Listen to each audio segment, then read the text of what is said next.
Si vous êtes ici à l'Église pour les premières fois, nous sommes dans une saison où que nous parlons sur la croissance. La thématique pour la saison, c'est « On finira par le voir ». On finira par la voir, la croissance. Je ne sais pas si vous vous rappelez, si vous avez déjà eu des enfants, mais les enfants aiment ça grandir, puis ils aiment ça grandir vite. Nous, à notre âge, on veut ralentir le pas, on ne veut pas que notre fête vienne aussi vite. Mais nos enfants, à un certain moment donné, on prend un crayon, puis on les mesure sur un cadrage de porte, puis là, ils ont hâte. Puis le lendemain, ils nous posent la question, « Est-ce que j'ai grandi aujourd'hui? » Puis là, tu es comme, « Ben, on finira par le voir à un moment donné. Elle revient dans un mois, peut-être là, tu vas avoir grandi un peu. » La croissance, c'est ça. Des fois, on voudrait avoir une croissance rapide, mais la réalité, ça prend du temps. On finira par le voir et je suis convaincu que la croissance à l'intérieur de l'Église est en train de prendre place. Il y a une croissance à l'intérieur de l'Église que peut-être elle n'est pas perceptible. Peut-être on ne la voit pas. Mais ce matin, j'aimerais ça le déclarer que l'Église CCH est en croissance. Que même si on ne voit pas comme qu'on voudrait le voir, laissons croire, je suis accroché que Dieu agit encore dans nos vies et transforme nos vies. Je suis convaincu que la croissance, nous sommes en train de croître spirituellement, nous sommes en train de croître ensemble en famille. Et je suis excité d'être dans cette saison de croissance. Yes. Vous allez arriver, vous allez vous réveiller, ça va être pas pire. Ce matin, j'ai une question pour vous. Avez-vous déjà souri en public alors que votre cœur se brisait en silence? C'est quelque chose qui, de plus en plus, qu'on voit ce contraste déchirant aujourd'hui. L'apparence et la réalité. Si on va sur les réseaux sociaux, je suis convaincu, si je vais voir votre photo de profil, c'est une des plus belles que vous avez choisies.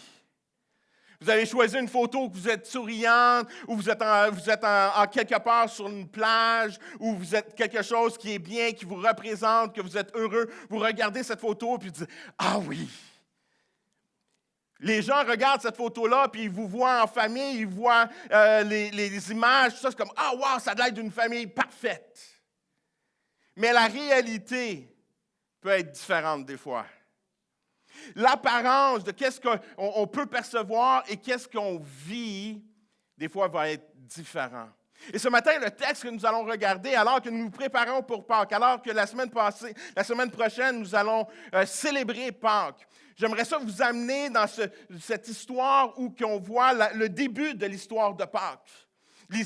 Aujourd'hui, si vous ne le savez pas, c'est le dimanche des rameaux. Est-ce que vous savez c'est quoi les dimanches de rameaux? Vous allez le savoir à la fin du message, c'est bien.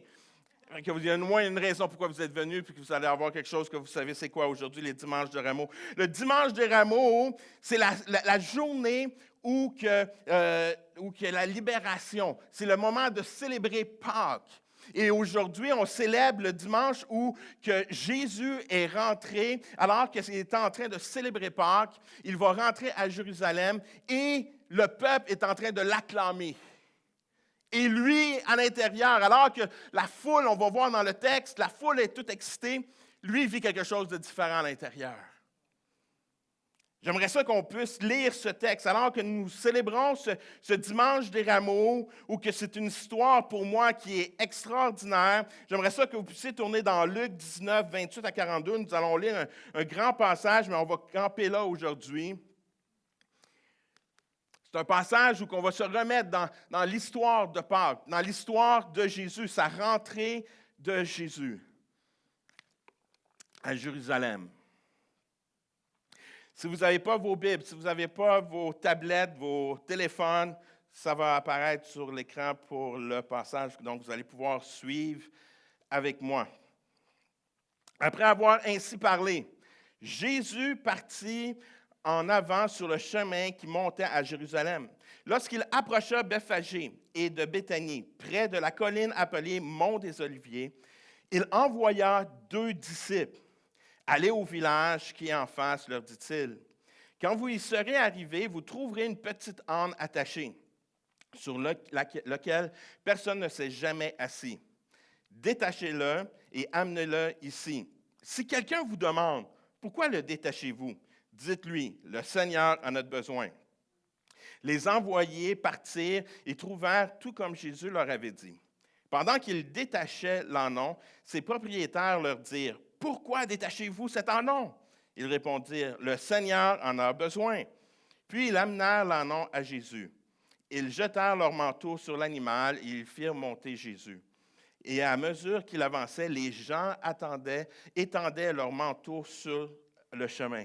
Tandis qu'il approchait de Jérusalem par le chemin qui descend du mont des Oliviers, toute la foule des disciples, pleine de joie, se mit à le louer Dieu d'une voix forte pour tous les miracles qu'il avait vus. Il disait, « Que Dieu bénisse le roi qui vient au nom du Seigneur.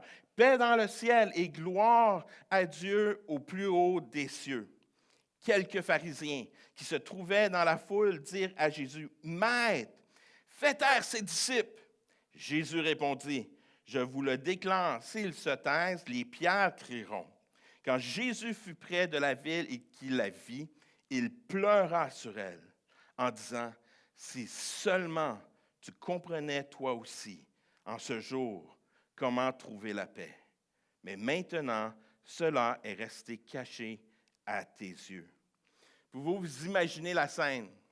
La scène de voir que Jésus rentre pour venir, puis la foule est là, la foule s'exclame, ils sont contents, ils se réjouissent, puis ils sont là, puis ils disent, « Oui, tu es le roi. » Et en même temps, Jésus expérimente quelque chose de différent, qui porte un regard, puis qui pleure. Ce matin, je veux vous amener à comprendre d'où viennent ces larmes. Pourquoi que ces larmes étaient importantes et comment ce paradoxe peut nous amener à croire pour notre vie dans notre quotidien aujourd'hui. Comment que cette histoire que nous allons regarder, qu'il y a plusieurs contrastes. Nous allons regarder à plusieurs contrastes à travers le message aujourd'hui et on va voir comment que, à travers tous ces contrastes, comment que cela a un impact dans notre quotidien et comment cela nous amène à devenir de plus en plus à son image. Comme je mentionnais tantôt, l'histoire de la Pâque à l'époque, alors que le peuple sont en train de célébrer, il faut comprendre, un peu un contexte historique que je vous mets, c'est qu'il faut comprendre que là, Jésus rentre et c'est la Pâque. Ce symbole-là, à l'époque, quand ils célébraient la Pâque, les Juifs, c'était un rappel pour eux de ce qui s'avait passé avec Moïse. Vous vous souvenez peut-être de l'histoire de Moïse, peut-être que vous l'avez vu en bande dessinée, Walt Disney a déjà fait un film sur Moïse qui sont inspirés de la Bible, mais cette histoire est véridique. Ce n'est pas juste une inspiration de Walt Disney, c'est vraiment une histoire vraie où que Moïse est venu et alors que le peuple d'Israël était esclave sous l'Égypte, après les 10 plaies, le peuple va sortir. Et ce moment-là, c'est le moment de la Pâque, c'est le moment de libération, c'est le moment où que Dieu prend le contrôle du peuple et le peuple juif va célébrer à chaque année après Pâques. Et là, on arrive dans le temps que Jésus, ou qu'il vit, c'est le temps de célébration. C'est pour ça qu'il y a plusieurs pèlerins, il y a plusieurs centaines de milliers de personnes qui viennent à Jérusalem pour célébrer cette Pâque. Et là, Jésus arrive. Et là, les peuples, eux, s'attendent à un roi. Le peuple d'Israël s'attend, enfin, on a notre libérateur. Enfin, on a quelqu'un qui va nous libérer de Rome. C'est ça que les Juifs s'attendaient. C'est ça que les Juifs espéraient. Si on se remet un peu sur le contexte aujourd'hui, c'est comme nous, si on dit, OK, oui, j'ai hâte que Dieu arrive pour me libérer des politiciens d'aujourd'hui. Eux, c'était un peu ça qu'ils s'attendaient. Eux, il y avait cet espoir que, hey, j'ai donc hâte que tu prennes le contrôle. Avec toi, ça va bien aller, Jésus. Le peuple s'attendait à ça. Eux, ils avaient eu des attentes face à Jésus. Et Jésus pleure parce qu'il réalise que les gens ne comprennent pas ce que lui veut offrir. Je crois qu'aujourd'hui, on est un peu comme ça encore aujourd'hui. Des fois, si on est honnête, on fabrique notre propre Jésus. On met des attentes sur Jésus. N'est-ce pas? Tu sais, on est un peu vrai, des fois, on est là, puis on s'attend, ah, Jésus, c'est un Dieu qui donne des bénédictions, et je m'attends que Dieu me donne des bénédictions. Je fais ce qu'il me demande, donc ça égale bénédiction. Et là, je me fabrique mon petit Jésus. Là, je me fabrique mon Jésus, des fois, je les attends, puis je dis, ah, Jésus, c'est un Jésus qui est rempli d'amour. Et c'est vrai, je suis celui qui prêche sur l'amour de Jésus. Je suis convaincu de l'amour de Jésus. C'est son amour qui m'a convaincu. Mais par contre, il y a des fois que j'arrive, puis je me dis, ah, mais, tu sais, moi, mon amour ne serait pas comme celle de Jésus. J'aimerais pas comme lui. Ou moi, je dis que des choses, je suis comme, des fois, je vais mentionner, et si c'est vraiment ça l'amour, donc tout devrait être comme ça. Hein, ça devrait être simplement comme Dieu est Dieu d'amour, donc il n'y a plus d'épreuves dans le monde. Ça, ce serait le vrai Dieu d'amour. Ça, c'est le Dieu d'amour que des fois j'essaie de fabriquer, mais ce n'est pas ça l'amour de Dieu. C'est pas cet amour-là. Des fois, si Dieu aime, ça veut dire qu'il aime ça. Ça ne le dérange pas. Non, c'est vous, il y a des choses que Dieu n'aime pas aussi. Dieu est un Dieu d'amour, mais il y a des choses que Dieu n'aime pas. Mais nous, des fois, on va faire notre Dieu, puis on va dire, ah oui, Dieu est amour, il doit aimer ça aussi. Mais non. Moi, ma prière pour nous aujourd'hui, c'est qu'on expérimente sa vraie amour. L'amour de Jésus, me tenir à son amour, de vivre selon son amour, et non l'amour que moi je fabrique de Jésus. Il y a une différence. Il y a une différence des fois dans qu'est-ce que je fabrique, dans la pensée que je fabrique Jésus. Et c'est de là l'importance de prendre le temps de découvrir Jésus à travers les Écritures, de laisser la parole de Dieu venir m'envahir et que la parole de Dieu, alors que je découvre Jésus, le vrai Jésus authentique, non celle que j'aimerais qu'il soit, le vrai, c'est là que ça vient faire une différence. Et c'est là que ça fait une différence dans nos vies. Jésus a été acclamé, mais mal compris. Et des fois, nous, on tombe dans le même piège. Mais ma prière pour nous ce matin, c'est vraiment qu'on arrête d'avoir des fausses attentes, mais qu'on puisse vraiment le découvrir. Mais Jésus n'est pas venu simplement pour répondre à leurs attentes humaines et nos attentes. Il est venu pour transformer leur vie et ma vie en profondeur. Il est venu transformer ma vie. Il est venu transformer mon cœur qui est pécheur, mon cœur qui est rempli d'orgueil, mon cœur qui convoite, mon cœur qui fait plein de choses que des fois je suis là, je dis, d'où que ça vient? Seigneur, viens briser mon cœur de pierre. Pourquoi je suis dur comme ça des fois? Et je suis appelé simplement à dire, Seigneur, viens, je veux ton cœur et non le mien, pas mes pensées, pas mes conceptions, pas mes perceptions. Mais toi, Seigneur, je veux être envahi de ton amour, de ta grâce, de ta paix, de ta bonté, de ta bienveillance, de ta maîtrise de soi. Je veux toi, Seigneur. Je ne veux pas fabriquer quelque chose. Je ne veux pas mettre des attentes. Je veux vraiment que ce soit lui, la réalité, sa réalité devienne ma réalité. Trop souvent, on crée notre Jésus comme qu'on l'aimerait l'avoir. Ma prière, c'est qu'on découvre le vrai Jésus ce matin. Les pharisiens, à l'époque, critiquaient Jésus, puis on va le voir un peu tantôt aussi, mais ils mettaient un fardeau sur Jésus. Parce qu'ils disaient, moi, c'est comme ça que tu devrais agir. Puis Jésus dit, non, c'est pas comme ça. Non, les pharisiens étaient là, tu ne devrais pas te tenir avec ces personnes-là. Oui, je suis venu pour eux. Voyez-vous, des fois, on tombe dans des pièges et on se fabrique. Les pharisiens sont fabriqués un Dieu quand il allait venir, puis ils disaient, lui, il va être comme ça. Mais Jésus dit, non, moi, je suis venu pour restaurer, guérir, annoncer la bonne nouvelle, libérer le captif. Je suis venu apporter la paix.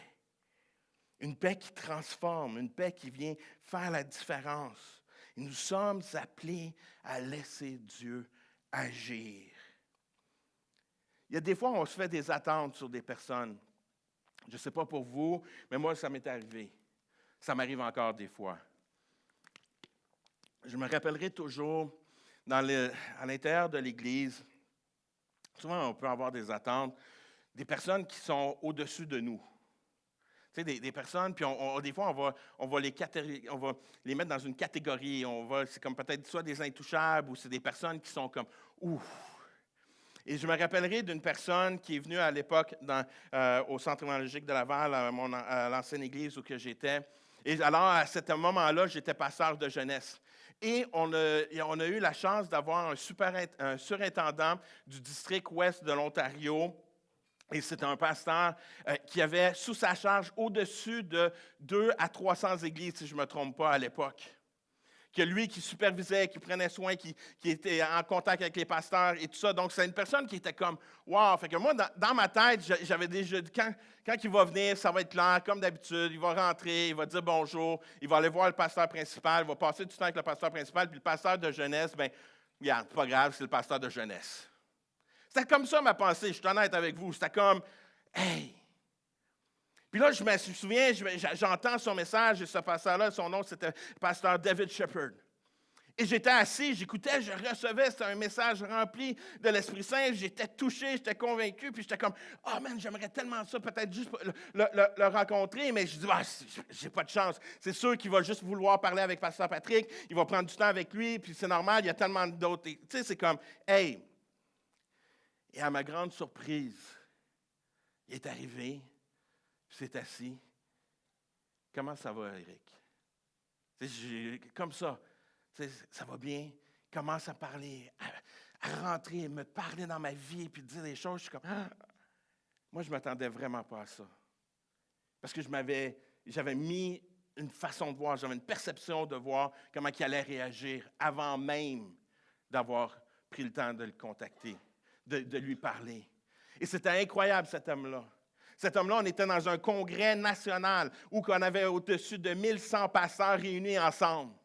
Puis lui, il y a ses 200 églises, ses 200 pasteurs qui prennent soin et tout ça. Puis je suis là, puis je rentre dans le congrès, puis on était à Toronto de mémoire, et on rentre, et simplement, il me voit de loin. « Hey, Éric! » Je dis, « Quoi? » « Éric! » Puis là, il vient me donner une grosse accolade. « Comment ça va? » Wow! Wow! Savez-vous quoi? La perception qu'on se fait des fois de Jésus est fausse. Laissons le vrai Jésus authentique nous parler. Laissons le vrai. Arrêtons d'avoir des attentes puis de dire qu'il devrait agir comme ça, il devrait faire ci, il devrait être comme ça. Non, on peut-tu juste le laisser agir? Juste le laisser nous parler, juste le laisser nous convaincre et non nous de s'attendre à. Puis de dire non, Seigneur, je veux vivre ta réalité. Je veux vivre ton vrai amour authentique. Je veux vivre selon toi. Parce que savez-vous pourquoi que Jésus était si populaire dans ce temps-là? C'était simplement qu'il était authentique. C'était son authenticité qui a fait la différence. C'est à cause de ça que les gens étaient attirés de lui. Ce qu'il disait, il l'accomplissait. Ce qu'il partageait, il le réalisait. Quel enseignement pour nous aujourd'hui? Que nos paroles soient des paroles quand on le dit, mais qu'on les fait. Que ce soit ça pour nous.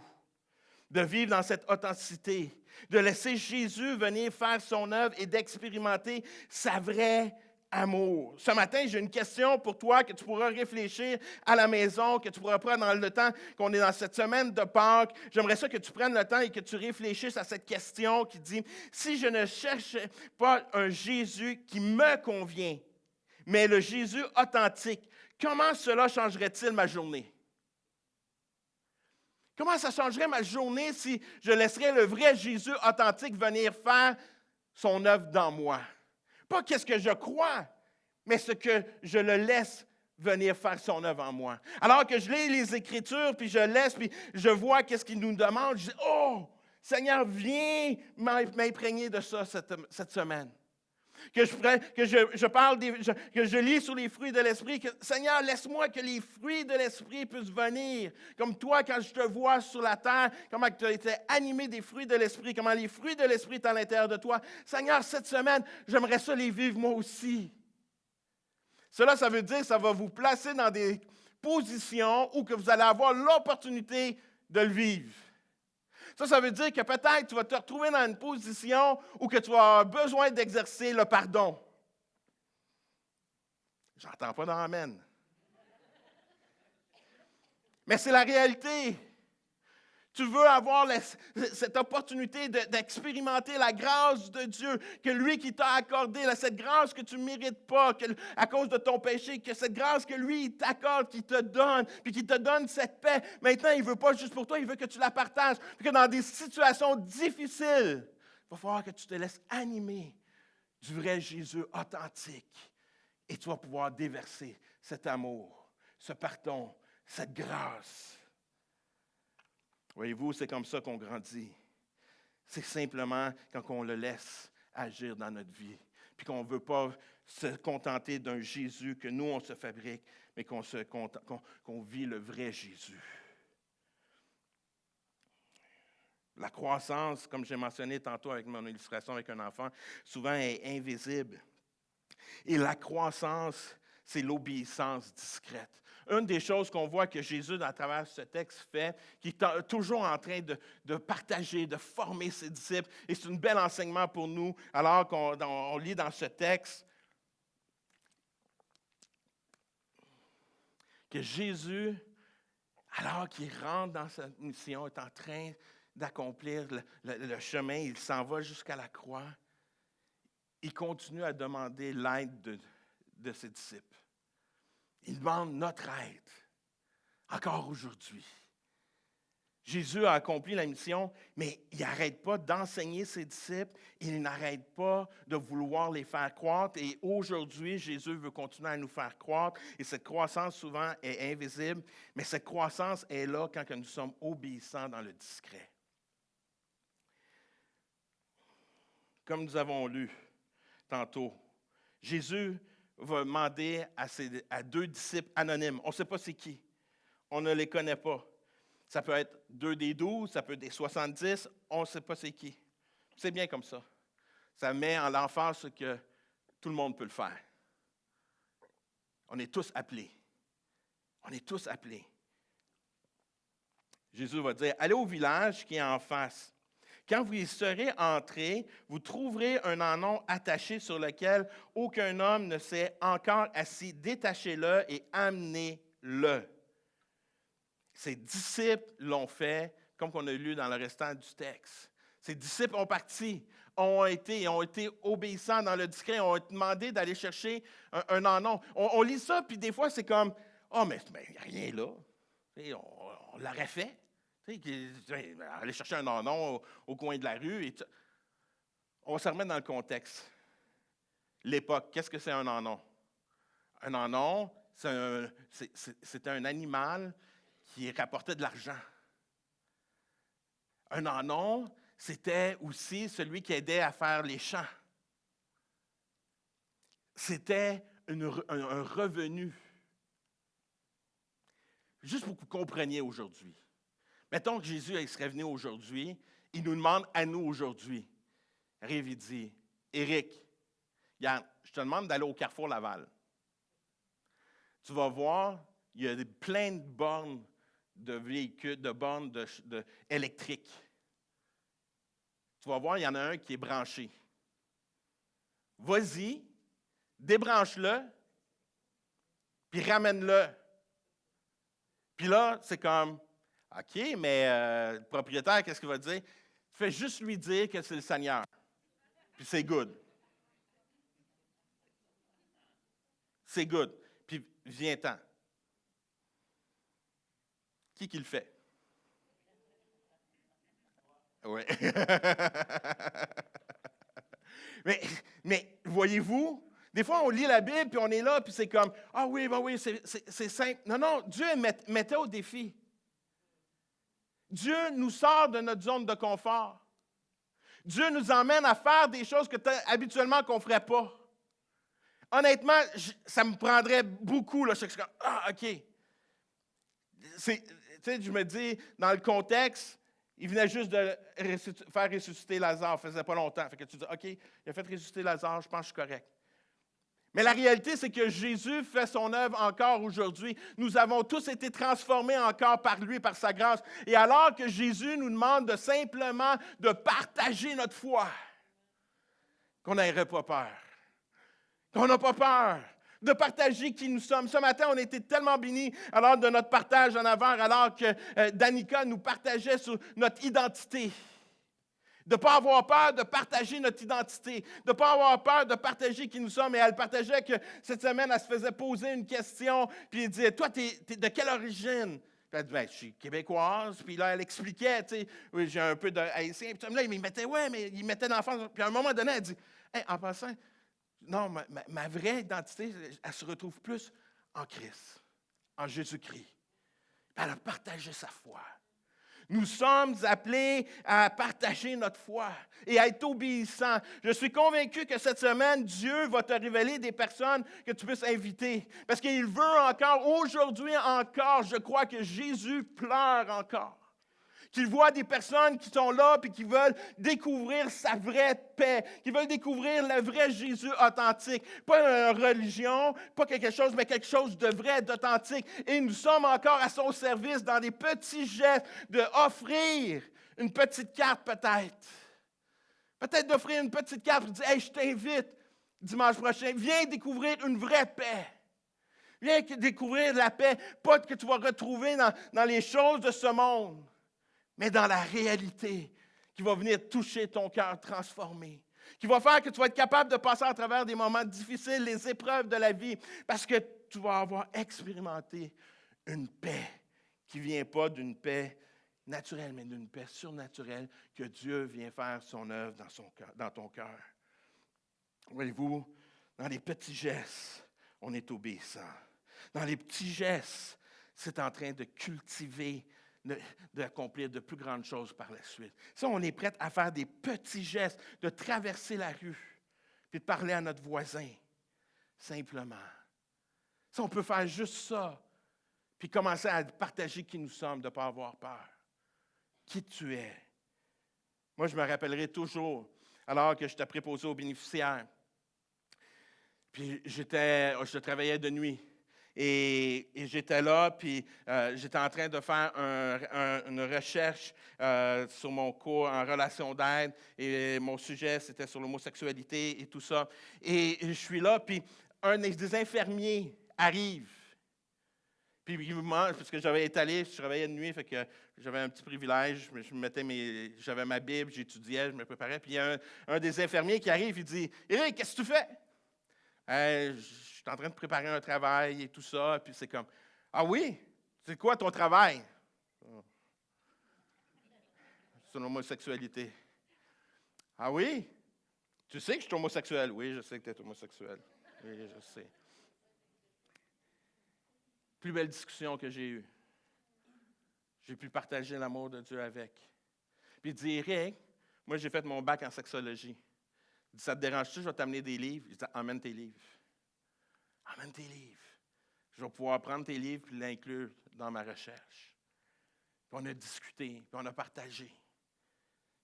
Je l'ai respecté, il m'a respecté. Il savait peut-être on ne pensait pas nécessairement de la même façon. Mais à travers ça, il a vu mon amour envers lui. Il a vu qu'on l'aimait, que lui, il m'aimait. Puis on a des déjeuners ensemble. On était des personnes on partageait. On partageait. Je partageais l'amour que j'ai eu dans mon cœur. Et je me suis... Juste ça. Mon but, c'est que tout le monde puisse expérimenter l'amour de Jésus. Et après, Jésus fait ce qu'il a à faire. Ce n'est pas à moi. Moi, je ne suis pas appelé à changer les gens. Jésus est appelé à toucher, à transformer le cœur, mais pas moi. Moi, je laisse l'amour de Dieu faire son œuvre. Pourquoi je suis capable de faire ça? Parce que je l'ai expérimenté. Et maintenant, mon désir, c'est que les autres puissent l'expérimenter aussi.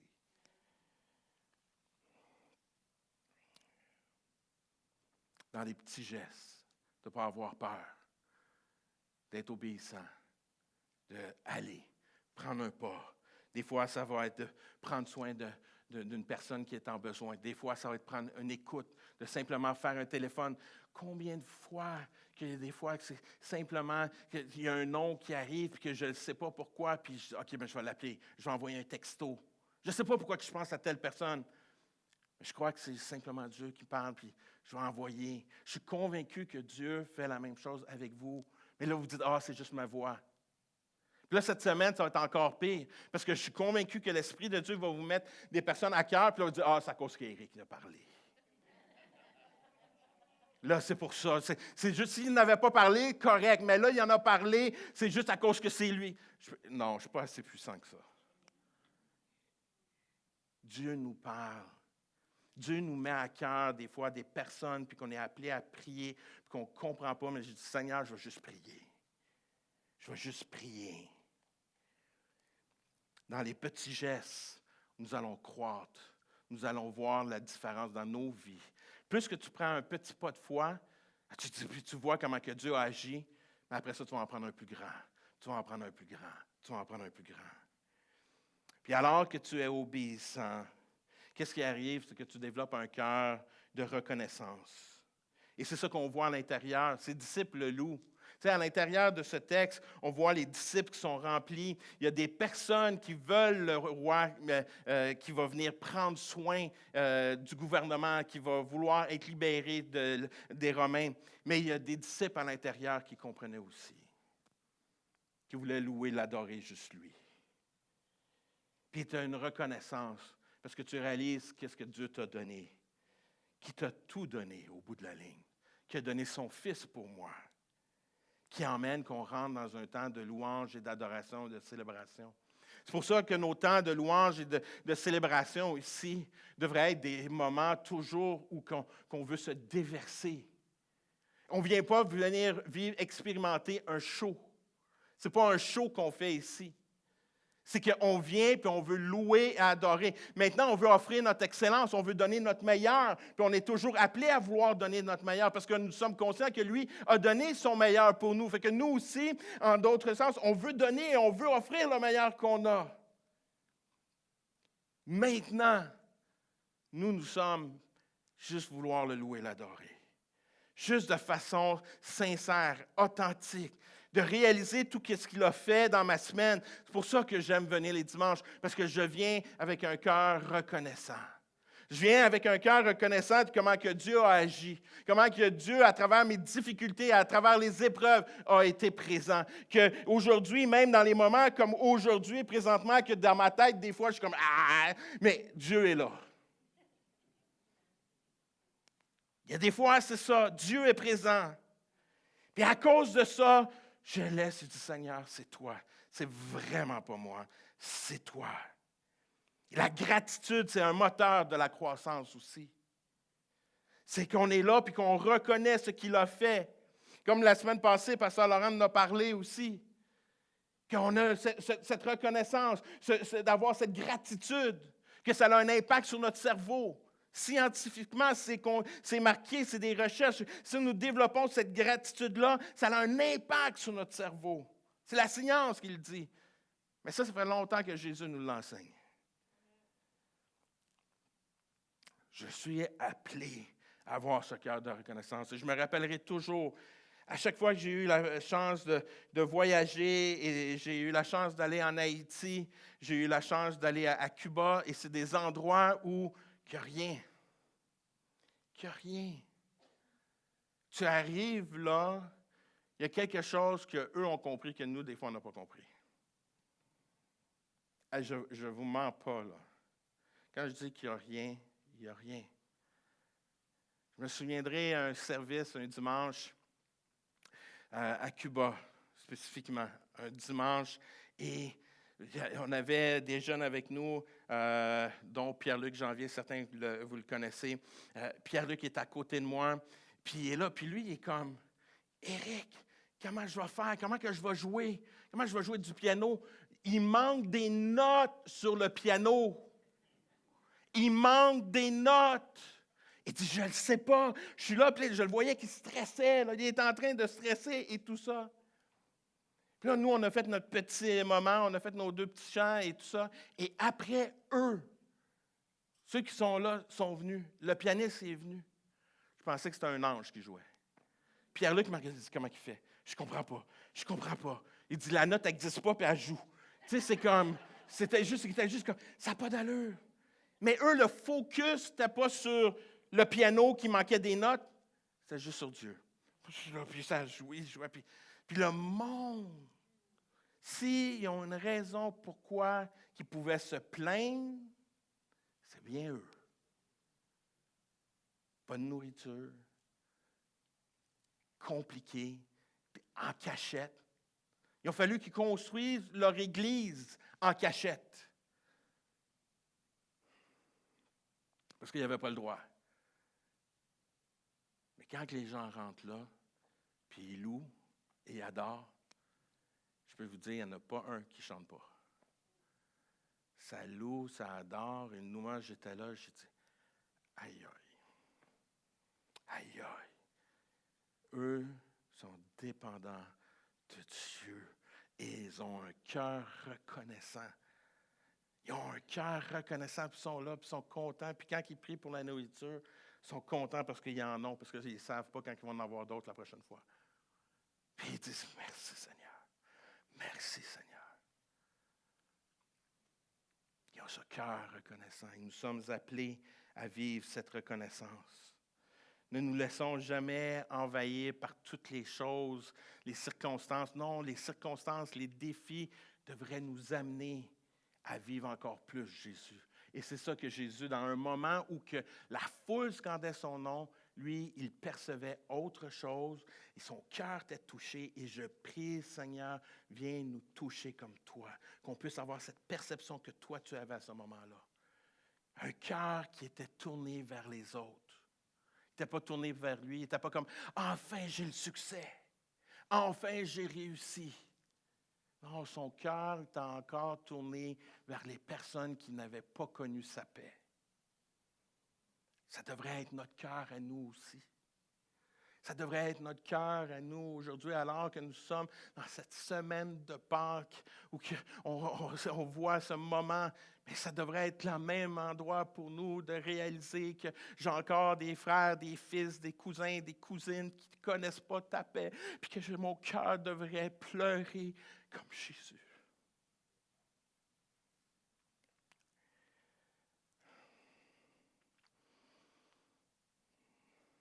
Ça devrait faire partie de notre louange. On devrait avoir un cœur qui loue, qui adore, puis qui dit, Seigneur, viens, ce que tu m'as donné, je veux que les autres l'expérimentent. Seigneur, je te loue, je t'adore, je reconnais ce que tu as fait pour moi, je ne le mérite pas. Je sais que mon frère en a besoin autant. Je sais que mon fils en a besoin autant. Je sais que ma fille en a besoin autant. Seigneur, je te loue, je t'adore, je te dis merci. Mais Père, viens les chercher.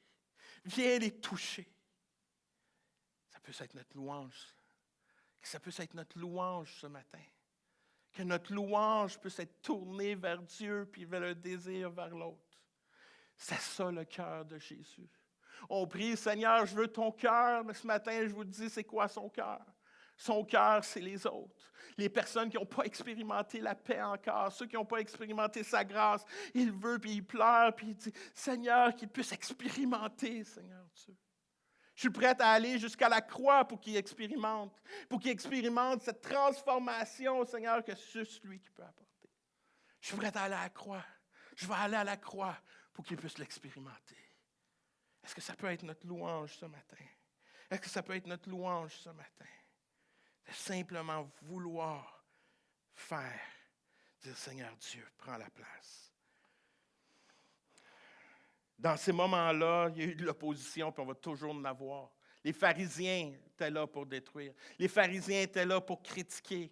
Il y en a toujours, il y en aura toujours, c'est plate, mais c'est ça. Mais c'est à nous de dire comment je vais réagir face à ces pharisiens. Comment que je vais réagir face à ces moments-là? Alors que les gens peuvent nous critiquer, les gens peuvent voir des choses, puis ils disent, « Ah non, toi, ton Jésus, tu sais, non, c'est pas grave. » Même à l'intérieur de l'Église, il y a des gens qui vont critiquer, ça fait partie, je sais. Maintenant, comment je réagis, moi? Comment je réagis face à ça? Je regarde comment Jésus a réagi. Jésus a toujours parlé avec autorité. Jésus a pris toujours le temps de parler aux pharisiens. Il ne les a pas éliminés. Il a toujours voulu les ramener à lui. Il a toujours enseigné des paroles, des paraboles. Il voulait que les pharisiens puissent découvrir leur cœur, découvrent le cœur de Dieu. Il y avait un cœur pour les pharisiens. Des fois, on pense que les pharisiens dans les Écritures, c'est juste les méchants. Non, non. Jésus avait un cœur pour les pharisiens. Il voulait. Mais il comprenait aussi que ces gens-là étaient rendus tellement durs qu'ils ne voulaient pas le vrai Jésus authentique. Ils préféraient le Jésus qu'ils avaient fabriqué. Mais nous, on ne veut pas ça. Si on veut croître aujourd'hui, je voudrais juste qu'on puisse faire face aux oppositions, se tenir debout, laisser Dieu agir dans nos vies, laisser les gens nous critiquer, laisser les gens puis dire « Non, non, moi j'avance et je vais continuer à partager. Si tu ne veux pas entendre, ça te revient, mais moi je continue à partager ma foi. Je continue à partager l'amour. Je continue à partager la grâce. Je continue à partager. » Et c'est là qu'on fait une différence. C'est comme ça qu'on va faire une différence dans nos vies. Alors que je vais demander à Laurent de venir et on va rentrer dans ce temps de louange dans quelques instants.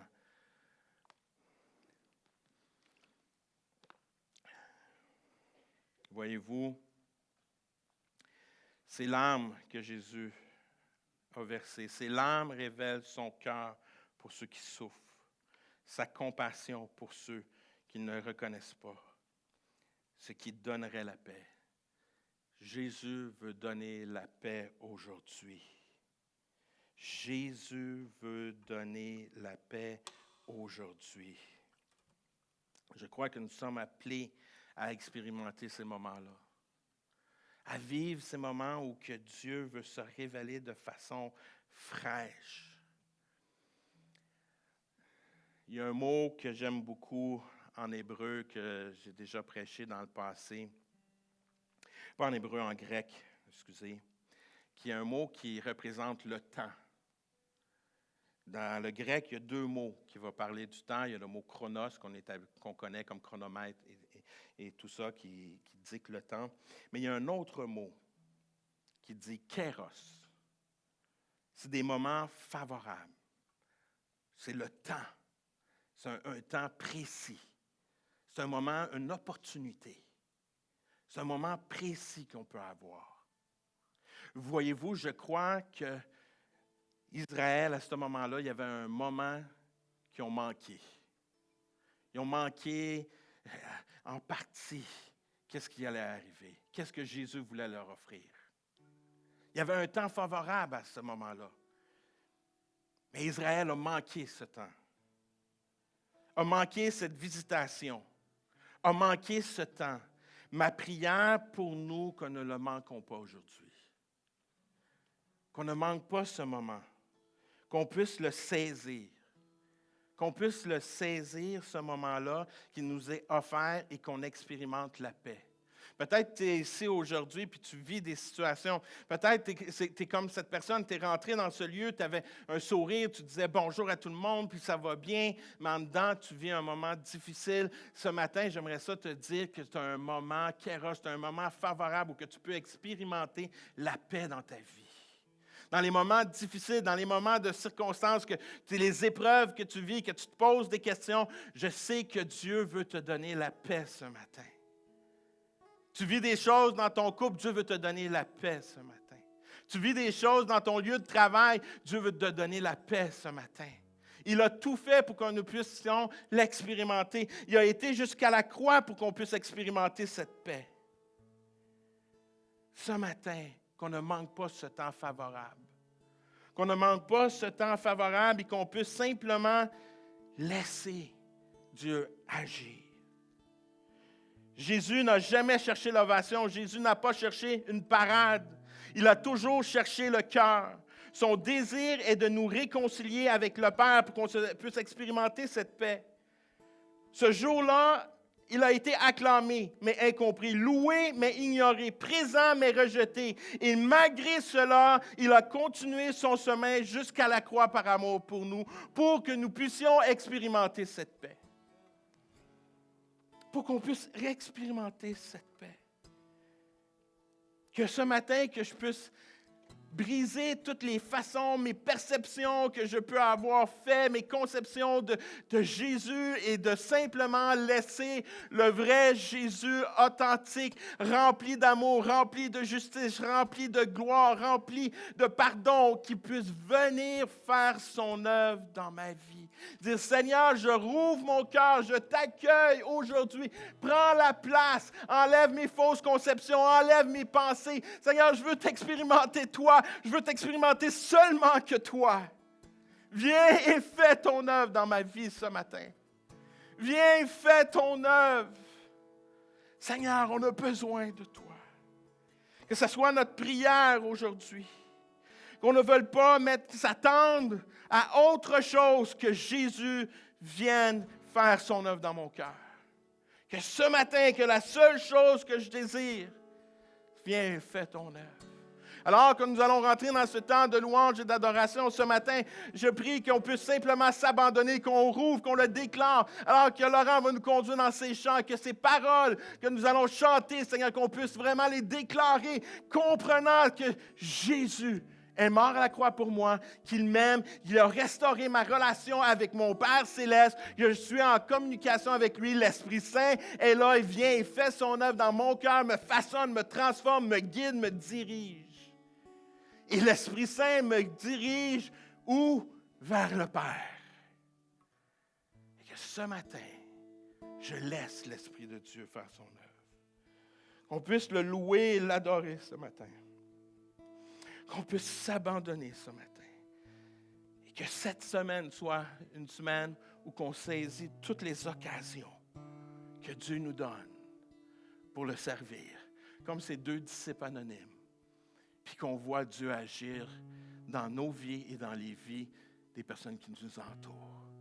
Est-ce qu'on peut se tenir debout ce matin et qu'on puisse le louer et l'adorer et qu'on puisse simplement rentrer dans ce temps de louange et d'adoration alors que Laurent nous conduit, qu'on puisse simplement élever son nom.